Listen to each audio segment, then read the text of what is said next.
Hello,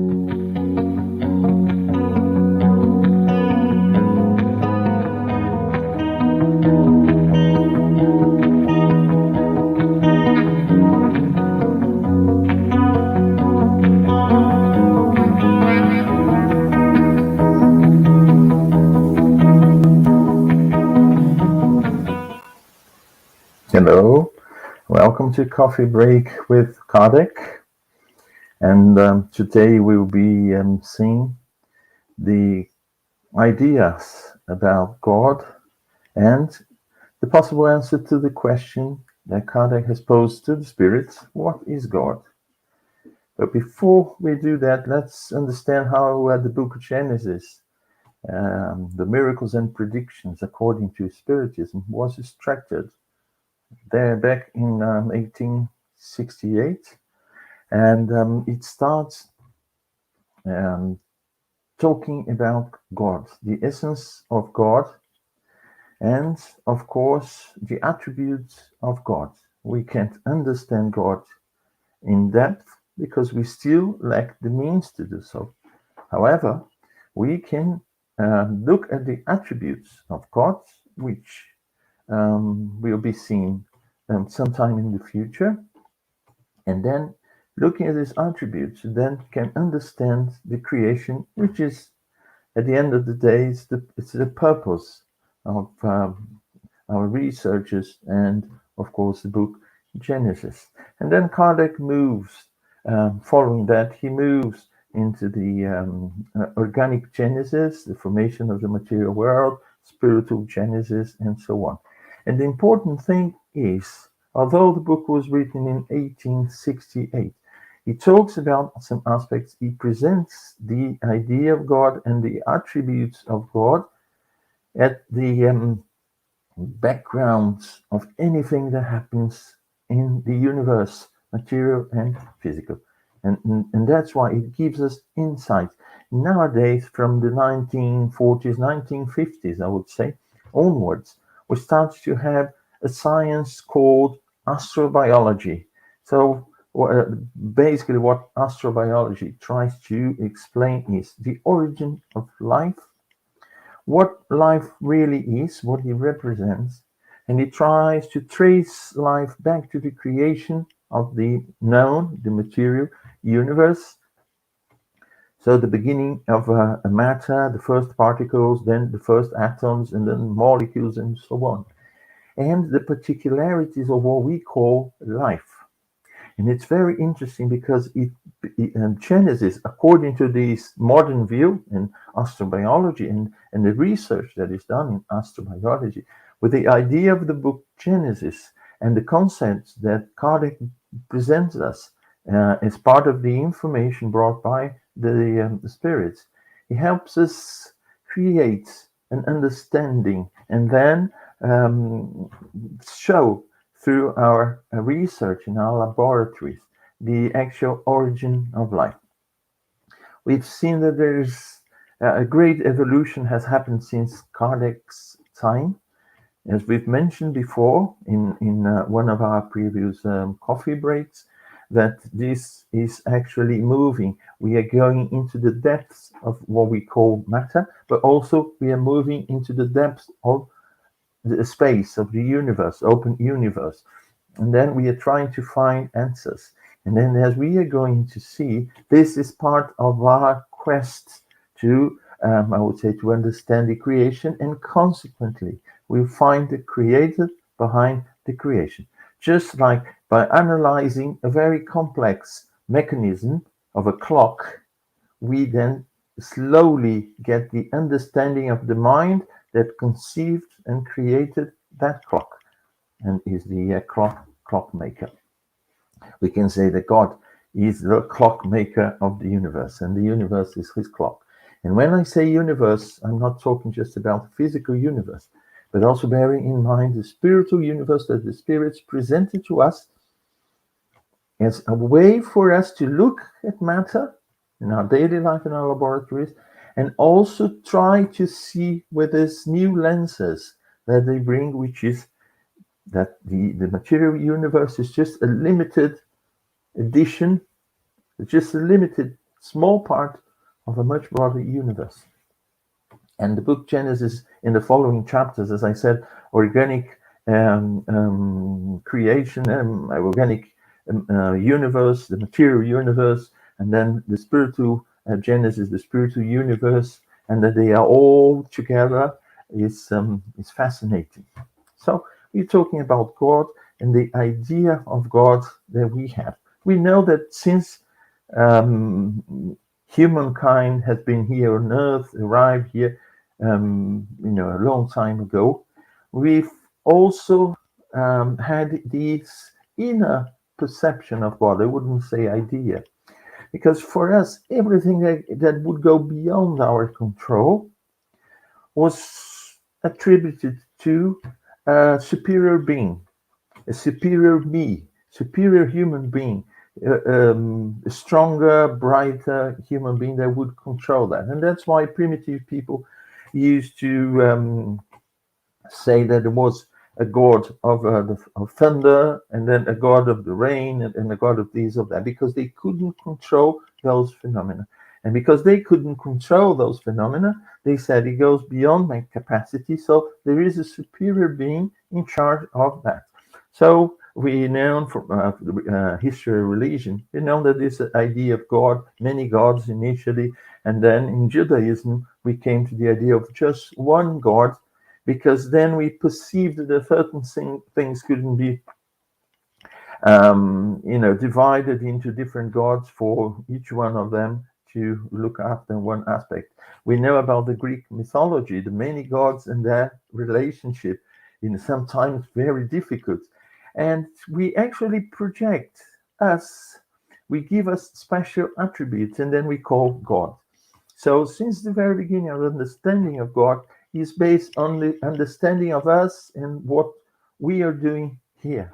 So as we evolved, as we started to understand the physical world around us and create new ideas, develop ourselves intellectually and morally, our perception of the surrounding changes, and also idea of God.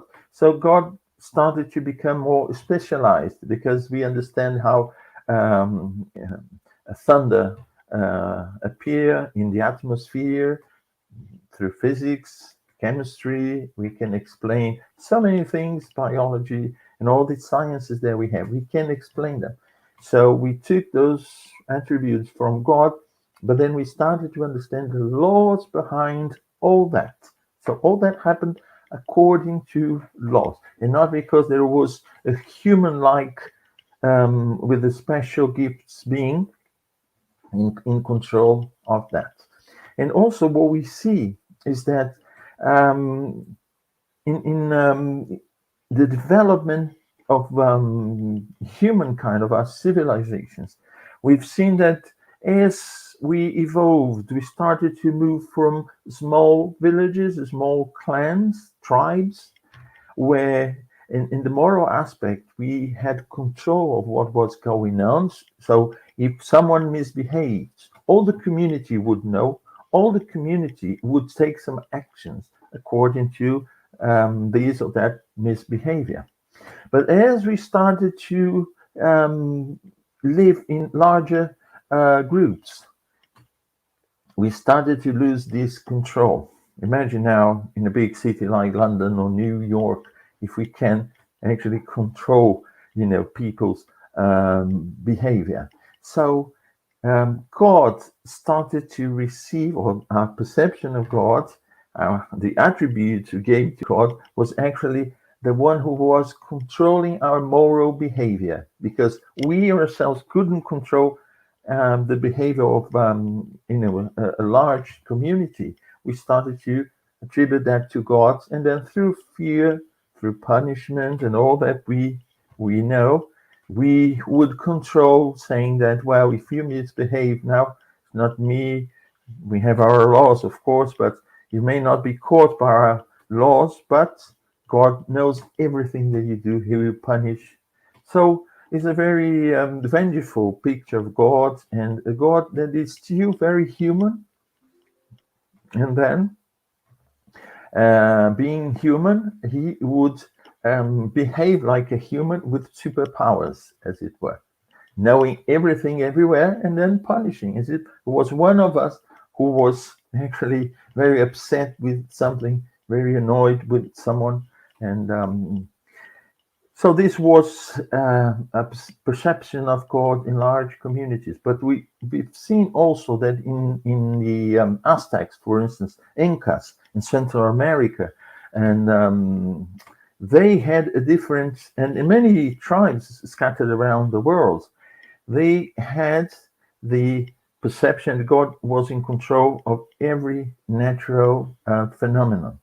And because of that, when everything went wrong, flooding and drought and all these natural cycles that we go through, and we had to offer a sacrifice because God was angry. So, so they had this different. They wasn't too much concerned with the moral aspect and the moral control of this divine being, but actually the physical control of the environment, and he would punish a group of people according to the way they behaved or the way they looked after, or sometimes for no reason whatsoever.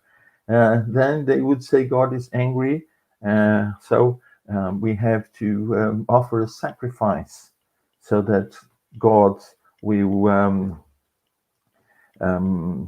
calm down.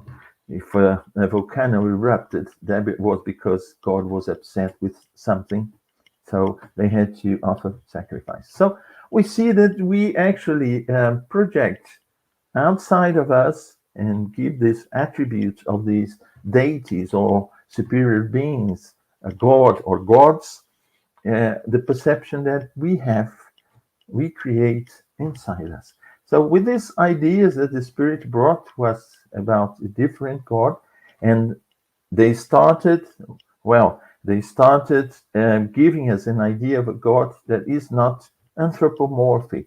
He hasn't got, God has our form, our behavior, our way of thinking. Is not a human being with superpowers. God is something that we can't understand.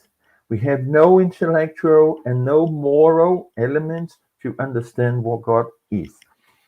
As if, if we were blind, all of us never saw the beautiful colors of the visible light, we wouldn't understand what seeing means, what colors mean.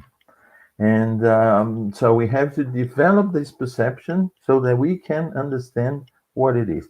So someone could describe some of these phenomena to us, but we would create a vague and not very realistic picture of what it represented according to our experiences.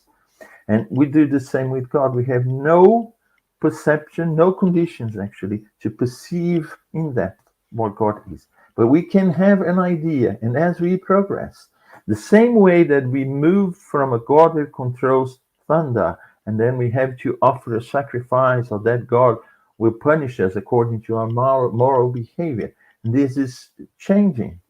Also, the perception of God as we develop our sciences. We study our physical world through our sciences, all our sciences, and also develop ourselves through our philosophical views of life and our moral codes that we ourselves established as the normal codes of behavior. So as we do that, our perception changes. And that's why Kardec asked the spirits not who God is, because then he was implying God was a person. So he left it open for the spirits to give the answer. And the answer that the spirits gave to us was God is the supreme intelligence, first thing of all, first cause of all things, meaning that God is behind everything in the creation, everything. Be we aware of that, be we unaware of that, but God is behind all that. And then we are going to see also in the future, because we are running out of time, running out of coffee, and we'll see the attributes of God. The attributes of God. By understanding the attributes of God, that we grasp from the understanding of the world around us, and I mean physical world and the spiritual world, thanks to the movement in the spiritual world to bring to us this information. Otherwise, it would take us a long time until we manage to get this exist. So all these combined will help us understand the attributes of God and understand that there isn't a cause, and from a cause that we know, we can go back, from an effect, we can go back to the cause. The same way that if we see an intelligent effect, we can then think that almost certainly that there is an intelligent cause. And moving this way, slowly we develop our faculties and we broaden our understanding of God until the day we have this full picture. Well, that's what we had for our coffee break today. I hope to see you next week in another coffee break with Kardec. Thank you.